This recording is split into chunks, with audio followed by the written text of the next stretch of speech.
This chapter is called Alexander the Great and His Empire. How did Alexander build his empire? Introduction. As the power of Athens increased, other city-states, especially Sparta, became jealous and fearful. Athens and Sparta had mistrusted each other for a long time. After uniting to defeat the Persians, they soon began to quarrel. In 431 BCE, Sparta declared war on Athens, and many of the smaller city-states were drawn into the fight. This conflict, which continued for 27 years, is called the Peloponnesian War. While the city-states were feuding, a new threat was developing in the north, in a kingdom called Macedonia. A Macedonian king, Philip II, realized that constant wars had left the Greeks divided and weak, so he seized the opportunity to bring Greece under his control. Philip's son, Alexander, was even more ambitious. Today, he is known as Alexander the Great. Alexander extended Macedonian rule over a vast area. In time, his power reached from Macedonia and Greece through Central Asia, all the way to parts of India. His empire covered much of the known world at that time. To lead such a large empire would require skillful planning and leadership. In this lesson, you will discover how Alexander built and attempted to rule this vast empire. How did he plan to unite so many different peoples under his rule? How was he both a forceful and kind individual? What was Alexander's lasting influence on the lands and peoples he conquered? Okay, now you would do the introduction page or take notes on this page.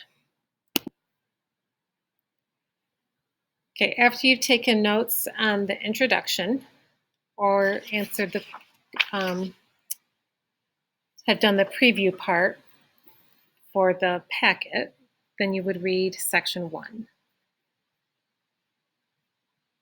So here's section 1. These are vocabulary words that you will hear during the reading, and section 1 begins here. So right now I'll read section 1 and 2, and then you'll take notes in section 1 and 2.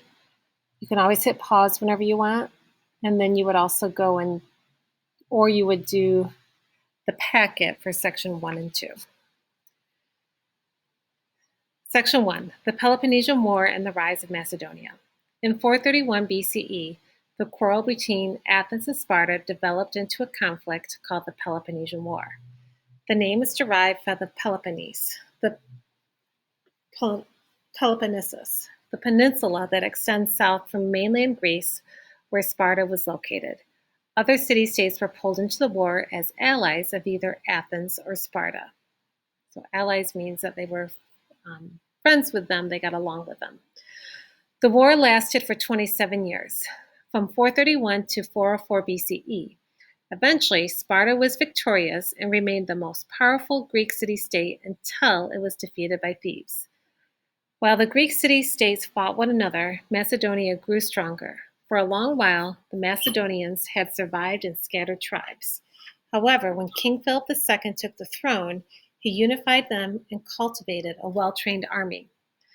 Philip's gaze then traveled south to mainland Greece.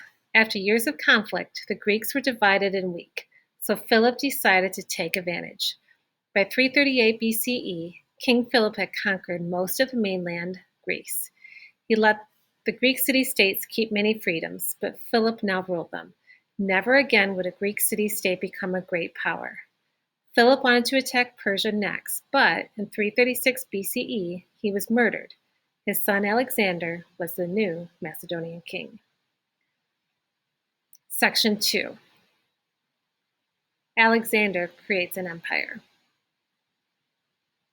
Alexander was only 20 years old when he became the king, but he was well prepared for his new duties since he had been tutored by Aristotle, a famous Greek philosopher. In addition to an appreciation for Greek culture, Aristotle had taught him public speaking, science, and philosophy. As king, Alexander put down a rebellion by some of the Greek city-states. He then focused on the east because he wanted to carry out his father's plan to invade Persia. Fighting Persia would help to unite the Greeks by giving them a common enemy. Additionally, a victory over Persia would increase Alexander's wealth. In 334 BCE, Alexander, with a united Macedonian and Greek army, invaded Asia Minor. His plan was to create an empire by using a strategy of both terror and kindness. The towns and cities that resisted him would be burned to the ground, and their people sold into slavery. However, the towns and cities that surrendered to him would keep their government officials, and Alexander would help them rebuild damaged property. So now I would stop and go back and answer the questions if you're doing the packet for sections 1 and 2. Complete the timeline and answer the questions. Or if you're taking notes, go back and write down, look at your note page, and we'll take notes on sections 1 and 2.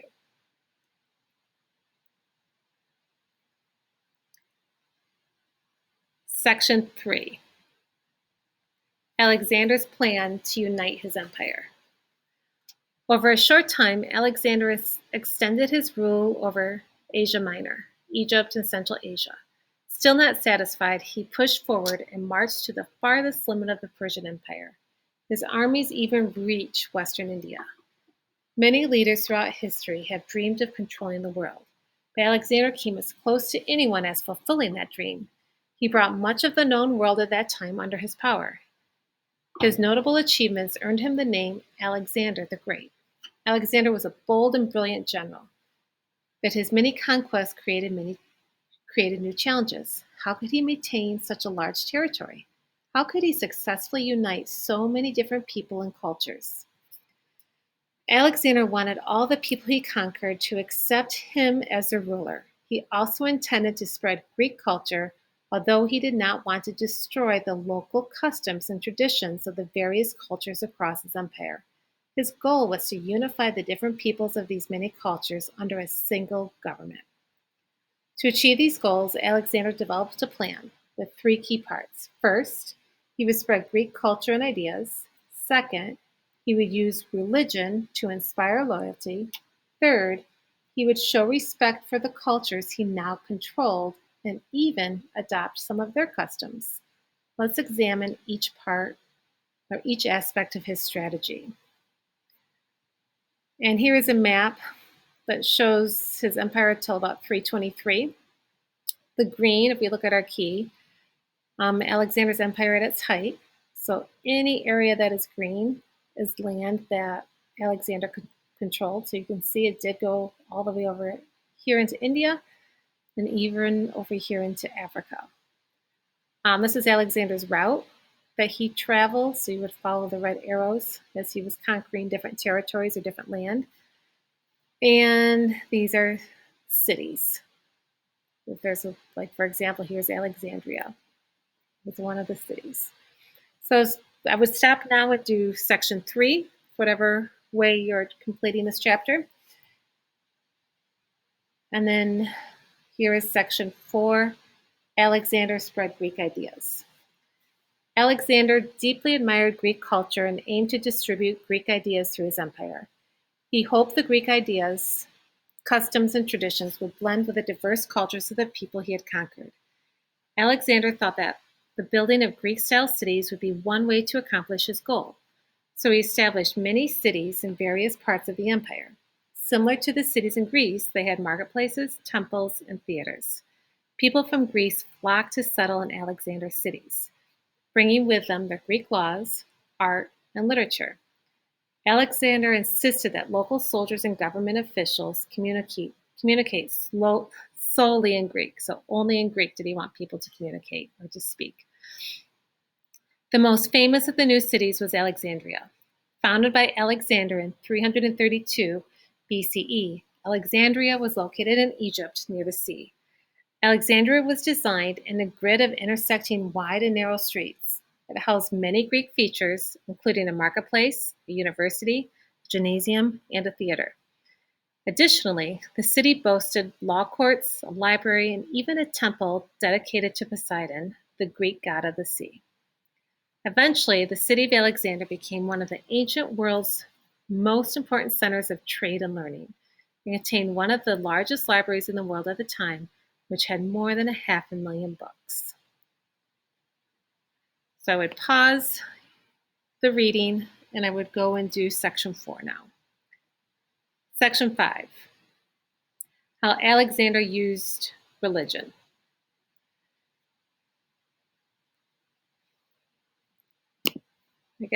So here is section 5. The second part of Alexander's plan was to inspire loyalty among his followers and the people he had conquered. Involved religion. Alexander used religion in 2 ways. First, he honored Egyptian and Persian gods with the same respect he paid to those of Greek heritage. To show his respect, he visited oracle sites, made sacrifices, and ordered temples constructed to praise these gods. On one occasion, he visited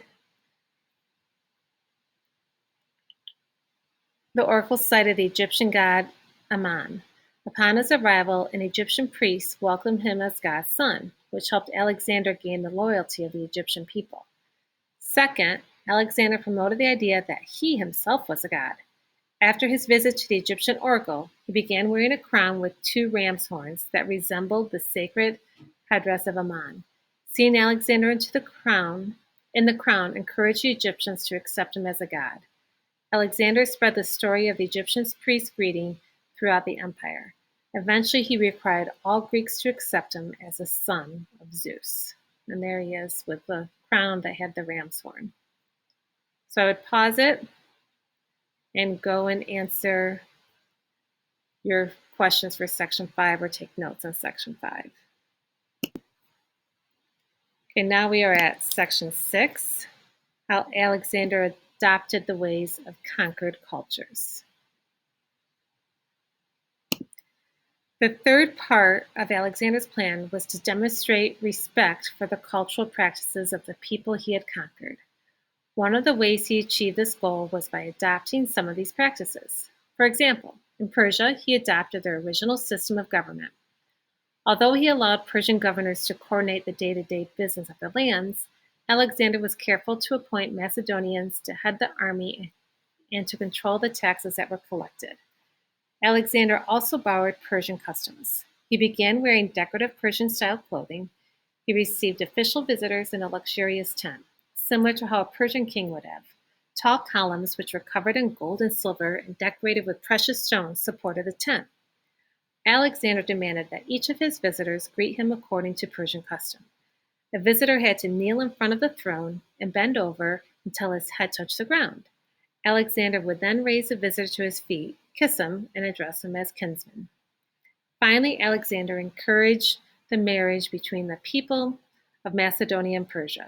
He himself married the eldest daughter of Darius III, a Persian king he had defeated. Historians are unsure why Alexander behaved in these ways. Some believe that by adopting the customs of his former enemies, Alexander was simply attempting to be a more acceptable and popular leader. Other historians think that he truly considered all of the peoples he had conquered to be equal to the Greeks and the Macedonians.